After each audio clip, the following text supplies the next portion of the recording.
Greeting, ladies and gentlemen. Today video we're going to answering the 7th question. The aluminium rod AB, which have a modulus of rigidity 27 gigapascal, it is bound to the brace rod PD, modulus of rigidity 39 gigapascal. Knowing that the portion CD of the brace rod is hollow and it has an inner diameter of 14 millimeter, determine the angle of twist at A. So essentially we have a rod that is made from aluminium and brace. AB, it is made from aluminium and it is solid. B to C, it is made from the brace in the form of solid, but C to D, it is hollow by in the same material,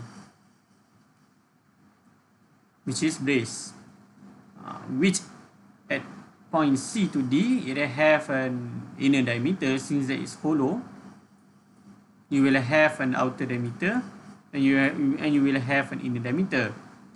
In the inner diameter, it is 14 millimeter. So being exerted to top, point A and point B, which have a magnitude about 800 Newton meter and 1.6K Newton meter. So without any further ado, let's go to the problem solving.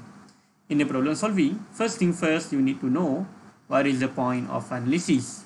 I make it 3 point of analysis, which is at point A to B, B to C, and C to D. There is the first point of analysis. B to C, there will be second. C to D, there will be third. So there is a third, there is a 3 point of analysis right there. So from point A to B, I'm choose the area point A to B. It is because it is different material from point it is different material than the question we're using in BD. The second reason, it is because there is only a singular top that is at point A. So there is no something in the middle, something in the between point A to B, another top. If there is another top, let's say that there is another top being exerted, so I will force to make a 2 point of analysis at point A to B. But since that point A to B, there is no external top involved except 100 Newton meter, there you kind of have it at point A to B. At point B to D, if I can, I just want to make the point of analysis at that area directly from point B to D, but I cannot do so because at point C, it is made by hollow. So that's why I will have a different point of analysis, which is B to C and C to D, even though at point B to C, C and D, it is the same material made been exerted by the same top, which is 1.6K Newton meter, but I cannot do so because the shape at point C, it is different from point B to C. So that is the factor, that is the reason why I make a 3 point of analysis. So before you begin your problem solving, you also need to make an FBD for every single point. For example, I make an analysis point for point A to B, then I need to make an FBD from point A to B. This point of analysis, if you take a look from the back side view, then you will see there is an external top being exerted downward at point A. So there you kind of have it, external top. But since that later on we were using this equation, we were forced to using this equation. I'm not using this equation willingly, but it's forced to use it. Value of torque in here, there will be in the form of internal. So that's why you need to convert the external torque, the applied torque, into internal torque, which have an same magnitude but in the different direction. If the applied torque were exerted downward, so the internal torque that will be exerted upward direction, which have the same magnitude, 800 Newton. I am using the formula of shearing strain. It is because you will have an angle of twist, which is phi right there, which is our mission. In this mission, we want to find out the phi for AB, so that in the end of the day, we can make a submission for every single angle of twist at point A, B, B, C, and C, D. Now we were tasked to make an analysis point A to B. So this is our unknown, this is our mission. You will have a value of C that refer to radius, which is 36 millimeter. You divide by 2, so you will get 18 millimeter. You need to convert it into meter, so you will get 0.018 meter. It is because you were involved with a torque in SI unit, which is Newton meter. So that's why you need to convert it into millimeter, into meter.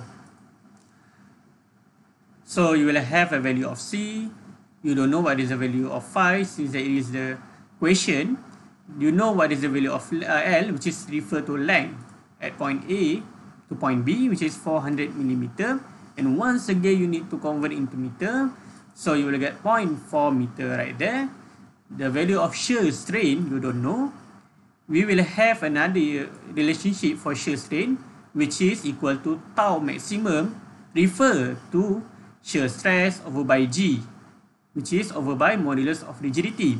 You know what is the modulus of rigidity, since that it been given in the question, which is 27 gigapascal. The value of tau maximum you don't know, so you need to make another relationship for tau maximum, which is this equation. Tau maximum equal to internal torque over by times by C. It is the after I make a similar from the original equation, and this is what I get, tau prime over by pi over by 2 C the power of 3.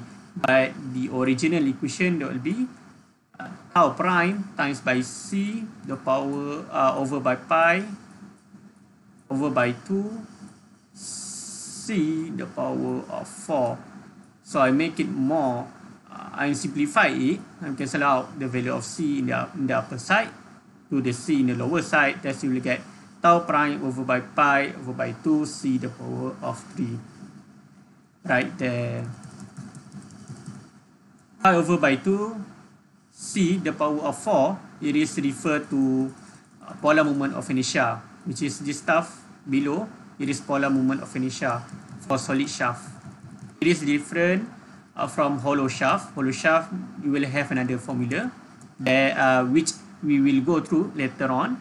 But anyway, you know what is the internal torque is, which is 800 Newton. You know what is the value of C, which refer to radius for the shaft AB, 0.018 meter. You insert the datum into this equation, thus you will get this value. Then this value you need to include in this equation. You over it by 27 giga that refer to modulus of rigidity.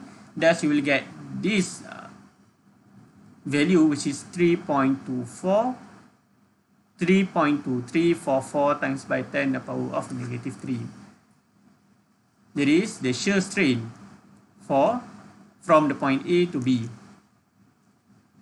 Since that we want to know what is the value of phi, so we need to transfer this value, the value of L and the value of C, to the other side. The value of C and the value of L you need to transfer to the other side. Thus you will get you will get the phi equal to shear strain, which is this stuff.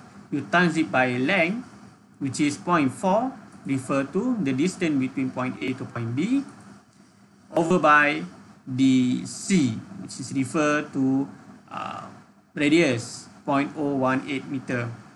So you will get at point AB, it will have an angle of twist with a direction of upward